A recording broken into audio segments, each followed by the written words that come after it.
अस्सलाम वालेकुम। Doctor Ayesha Bhatt, consultant psychiatrist at Insight Health Care. आज मैं वर्क लाइफ बैलेंस के ऊपर बात करूंगी, क्योंकि वर्क प्लेस से related environmental issues directly mental health पे अफेक्ट करते हैं, और मेंटल हेल्थ पॉजिटिव या नेगेटिव जैसी भी चल रही हो, ये डायरेक्टली वर्क पे अफेक्ट करती है।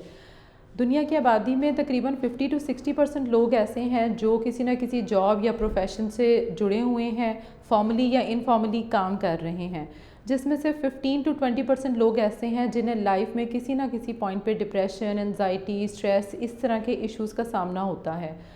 हम अक्सर सुनते हैं कि क्लाइंट्स हमारे पास आके ये कंप्लेन करते हैं कि हमारा वर्क प्लेस बहुत टॉक्सिक एनवायरनमेंट है। कोलीग्स के बारे में कभी कंप्लेन करते हैं कि उनके बात करने का स्टाइल बहुत अथॉरिटेरियन है या बहुत टॉक्सिक इश्यूज़ हैं,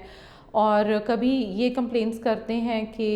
वर्किंग आवर्स बहुत लंबे हैं, बहुत ज़्यादा डेडलाइंस हैं। कुछ जॉब्स की नोयत इस तरह की होती है कि उन्हें फ्रीक्वेंट डेडलाइंस मीट करनी पड़ती हैं। कुछ जॉब्स बहुत सेंसिटिव होती हैं जिसके अंदर शिफ्ट्स की ड्यूटीज़ भी हो सकती हैं, जैसे हमारे बहुत से हसास इदारे हैं जिसमें वर्किंग शिफ्ट्स में होती है। ये भी क्योंकि स्लीप साइकिल को डिस्टर्ब करती है, तो डायरेक्टली मेंटल हेल्थ पे और घरेलू ज़िंदगी पे अफेक्ट करती हैं। आप घर को फिर प्रॉपरली टाइम नहीं दे पाते, अपने टाइम की प्रॉपर डिवीज़न नहीं कर पाते। इसी तरह से कुछ हम ये देखते हैं कि कभी कोई नए एम्प्लॉयज़ होते हैं जो जूनियर्स हैं, वो एक नई जगह पे जाते हैं तो उनको उस जगह की ओरिएंटेशन नहीं होती, काम को ग्रास्प नहीं कर पा रहे होते, और ऐसे में अगर उन्हें सीनियर्स की तरफ से या जो ऑलरेडी वहाँ पे लोग हैं, उनके कोवर्कर्स, उनकी तरफ से अगर प्रॉपर गाइडेंस ना मिले तो ये बहुत ज़्यादा कन्फ्यूजन क्रिएट करती है। इसके अलावा हम ये देखते हैं कि बाज़ औक़ात प्रोफेशनली अमूमन लोग अपनी बाउंड्रीज़ का ख़्याल नहीं रखते कम्युनिकेशन में या अपनी डीलिंग्स में, तो ऐसे में जो फीमेल कोवर्कर्स हैं उनको बहुत सारी हरासमेंट की सिचुएशंस फेस करनी पड़ती हैं। इसके ऊपर ऐड ऑन में कई दफ़ा ये होता है कि ऑर्गेनाइजेशंस में या तो इनके बारे में पॉलिसीज़ एग्जिस्ट नहीं करती, या पॉलिसीज़ और प्लेटफॉर्म्स क्या लेने हैं कोलीग ने, वर्कर्स ने, और उनको किस तरीके से सॉल्व करना है अपने इश्यूज़ को, इसका वर्कर्स को पता ही नहीं होता कि हमने कैसे इस प्रॉब्लम को अप्रोच करना है। तो इन इश्यूज़ पे देखने की ज़रूरत ये है कि इनको ठीक किस तरीके से किया जा सकता है। इसमें ऑर्गेनाइजेशन का भी रोल है और इंडिविजुअल लेवल पे भी काम किया जा सकता है। ऑर्गेनाइजेशंस ये कर सकती हैं कि जॉब डिस्क्रिप्शंस को वेल डिफाइंड करें, टास्क की डेडलाइंस अगर हैं तो उनको बहुत क्लोज ना रखें, वर्किंग एनवायरनमेंट को ऐसा बनाएं जिसमें ओपन कम्युनिकेशन हो। बाज़ औक़ात लोग ओपनली कम्युनिकेट इसलिए नहीं कर पाते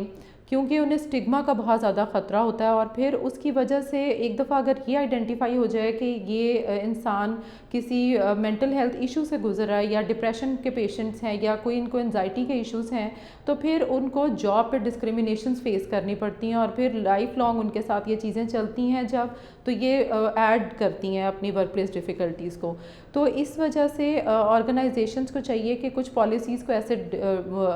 डिज़ाइन करें, इतना वेल डिफाइंड करें कि लोग उनका फ़ायदा उठा सकें। हेल्थ को बेहतर बनाने के लिए वर्कशॉप्स या प्रोग्राम्स ऐसे करें जो टाइम टू टाइम अवेयरनेस को भी बढ़ाते रहें, ओपन कम्युनिकेशन का एनवायरनमेंट बढ़े, कोई recreational activities out of the work इस तरह की अरेंज करें अपने एम्प्लॉयज़ के लिए, जो कि उनके वर्क लाइफ बैलेंस को देखते हुए मेंटेन भी वो कर सकें। इससे उनकी जब मेंटल हेल्थ उनकी बेहतर होगी तो उनकी प्रोडक्टिविटी अल्टीमेटली बेहतर होगी, उनमें जॉब डिससेटिस्फैक्शन और बर्नआउट से रिलेटेड मसाइल कम होंगे और फ़ायदा ऑर्गेनाइजेशंस को होगा। इसमें कैपेसिटी बिल्डिंग का बहुत इंपॉर्टेंट रोल है कि जो मैनेजर्स या सुपरवाइज़र्स हैं वो ये आइडेंटिफाई करने के काबिल हों कि उनके जो इमीडिएट जूनियर्स हैं उनके अंदर अगर ऐसे कोई मसाइल आ रहे हैं या उन्हें वर्क प्लेस से रिलेटेड कोई डिफ़िकल्टीज़ आ रही हैं, तो वो इतने एनेबल्ड हों कि वो उसको ना सिर्फ आइडेंटिफाई कर सकें बल्कि एडमिनिस्ट्रेटिवली जितना पॉसिबल है उसको सॉल्व भी कर सकें, और ऐसे केसेस को जहाँ पे मेंटल हेल्थ प्रोफेशनल की ज़रूरत है वहाँ पे उनको रेफ़र भी कर सकें। सिमिलरली जैसे ग्रोथ ग्रुप्स होते हैं, ऑर्गेनाइजेशंस में ग्रोथ ग्रुप्स किए जा सकते हैं। अगर लॉन्ग वर्किंग आवर्स हैं तो टाइम टू टाइम उनको शॉर्ट ब्रेक्स दी जा सकती हैं। इसी तरह से वेकेशंस के कल्चर को प्रमोट किया जा सकता है कि जहाँ पे जो ज़रूरी अगर ब्रेक्स किसी को लगता है कि मेंटल हेल्थ के लिए या अदरवाइज़ भी अपनी लाइफ में बैलेंस क्रिएट करने के लिए उन्हें वेकेशंस की या ऑफ्स लेने की ज़रूरत है, तो इस चीज़ को जितना ज़रूरी है उसको प्रमोट किया जा सके। सिमिलरली जो इंडिविजुअल लेवल पे चीज़ें की जा सकती हैं, उसके अंदर इंडिविजुअल्स के अंदर जब अवेयरनेस इस चीज़ की बढ़ेगी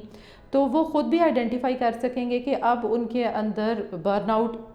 के सिम्टम्स उन्हें पता होंगे, तो वो इस चीज़ को आइडेंटिफाई करेंगे टाइमली। ना सिर्फ इसको एड्रेस कर सकते हैं बल्कि अपनी कोपिंग स्किल्स के ऊपर काम करें, कम्युनिकेशन स्किल्स के ऊपर काम करें, और इस तरीके से उनकी कैरेक्टर बिल्डिंग जब होगी तो वो उनको वर्क प्लेस पे मज़ीद हेल्प करेगी। Thank you very much.